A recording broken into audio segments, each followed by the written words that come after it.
Hi, I'd like to welcome you to the Alumni Tracking System reporting training. During this training, I'm going to be showing you how to run two different reports, and let's get started. So the first thing you're going to want to do is log on to the admin backend, and if you have questions about where to find that backend or what the link is, the hyperlink for this site, you're going to want to go ahead and navigate over to our technology SharePoint page, and on there I have this site linked. So you can go ahead and click on that, and once you're there, you're going to want to go ahead and log in. If you have taken the full training before, you should have an admin login. It's just an automated email that lets you know your username, and we will provide you with a password. So once you are logged in, you're going to land on your dashboard. And since you're running a report from your dashboard, you're going to want to go ahead and click Exports and Reporting. And once you land on this page, it's going to show you all of the already saved reports that the system has put together for us. But since we are not running a report on any of these things, we're going to want to go ahead and on the left-hand rail, click Build a Query or Report. And this is going to take you here. And so you have the option of putting in a query or report title if you would like. So for this, I'm going to go ahead and name this one Test. And then you're going to click an area of interest. So for most of your reports, you're probably going to want to choose the directory option, which is going to run a report on any of the information on members.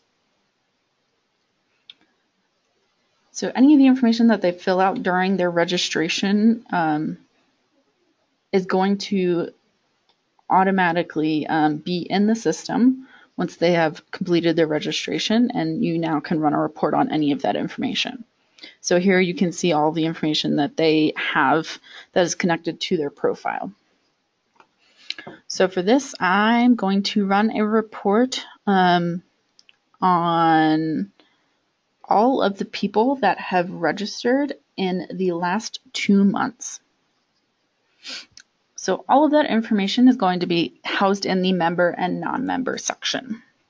And how you know that is when you click on these options, on these fields, all of the different information that is housed in that criteria group is going to show up. So you can see on here that date registered is an option. So I'm going to click date registered. And since I want to know their contact information, I'm going to go ahead and check the boxes that say email, that say first name and last name. So that information will pull through on this report. So the other thing you want to do when you're running a report is go ahead and check over here and check the reporting field selected. So what this is going to do, it's going to show you all the information that you have highlighted in these boxes. It's just a little nice reminder over here. And it shows me that I am running a report on date registered, their email, and that I also would like to pull through information on their first name and their last name. So now that I have double checked that I have all those boxes highlighted that I want the information for, I'm going to scroll down to the bottom and click Continue to Query Filters. And what this is going to do is pull through your criteria group and have you enter the information that you want to run that report on. So when you land on this page, you want to double check that you're returning all records that match all of the following criteria groups. If you have anything else selected, it's going to pull information that is in either or instead of all. So you're not going to really get the information that you want. So in both of these boxes, I want to make sure all is highlighted. And for your entity, you find your entity over here. So these first titles are your entities. So I want member and non-member. And the first thing I want to run the report on is their date registered. So I'm going to come in here and pick date registered. And since I want to do the last 2 months, so my start is June 1st and my end is July 31st. So now that I have that information filled out, I'm going to want to go ahead and click Save. And there you go. That's the information that this report is being ran on. If you also say you wanted to run this report and you wanted people that had had a working email in the system, since you're staying in the member and non-member entity, you would just fill out member, non-member. Not deceased, you would fill out email.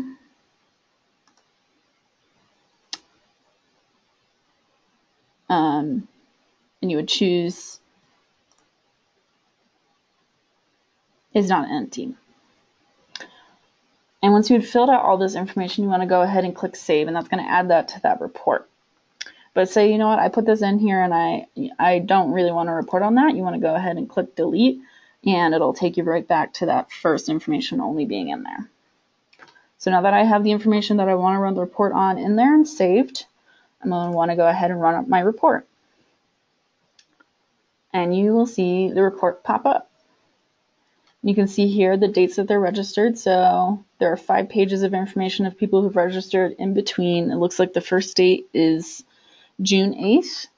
And if I navigate to the last page, you'll see July 26th. And you can see their email, their first name, and their last name. Why I always put their contact information in here is, say, you know, I run this report and I find out that all of these people have registered in the last 2 months, and I want to say thank you for that. You have the option to come up here and email all 106 of these records in bulk. So that's why I always put their contact information in the report, no matter what I am running the report on. But you also say, you know, you want to run this report later on down the line in case somebody registers in these last few days of July. I would go ahead and click Save and Schedule. So what this is going to do is save this report specifically on that first landing page of the Exports and Reporting tab. So you can go ahead and run this real quick. And it's dynamic, so say somebody does register, it will update this query for you. I don't want to do that, so I'm going to go ahead and click Cancel. So say I ran this report and I actually don't really want any of these information, or I screwed up the report, I can go ahead and click Generate a New Report, and it will wipe this report for you. I have the option to print this if you need a printed version of this, or I can export it to an Excel spreadsheet and save it on my computer for later. So you have all of those options. But you know what, I ran this report and I want to show you guys how to run a different report, and I don't need this information, so I'm going to go ahead and click Generate New Report, and it'll take you right back to the beginning. So for this option, I'm going to click Test, because that's what I want to name this, and I am again running this on the directory. So I want to show you guys how to run a report on 2 different criteria fields. So for this option, I am running a report on everyone that has an email, a working email, that is in the Arizona Conservation Corps. So email is housed under member and non-member field, and our programs are housed under our custom field data. So I go up here and I double check. So here is my email and my custom field data, but I would also like to pull information on their first name and their last name. So over here, I double check to make sure that I have all that information filled out.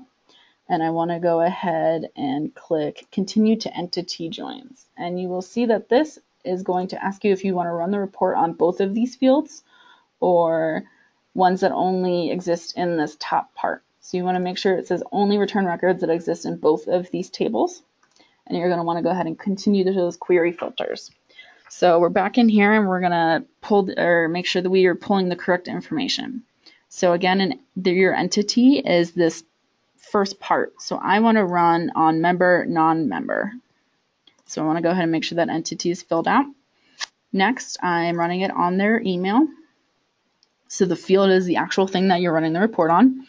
And the condition 2 is not empty. So I want to run a report on everyone that has a filled out email address in here. And I want to go ahead and click Save. Okay, so the other thing that we're running the report on is custom field data. So since custom field data is not the same as member and non-member, I want to add a criteria group. And I want to add a criteria. So in the entity, we're going to pick custom field data. The field in custom field data that we are running it on is what program were you a part of? And since I want to pull people who are alumni of AZCC I want to pick is equal to, and I want to pick from the drop-down Arizona Conservation Corps. So now that I have all of this information in here correctly, I'm going to go ahead and click Save and add that to the report. And I want to run that report.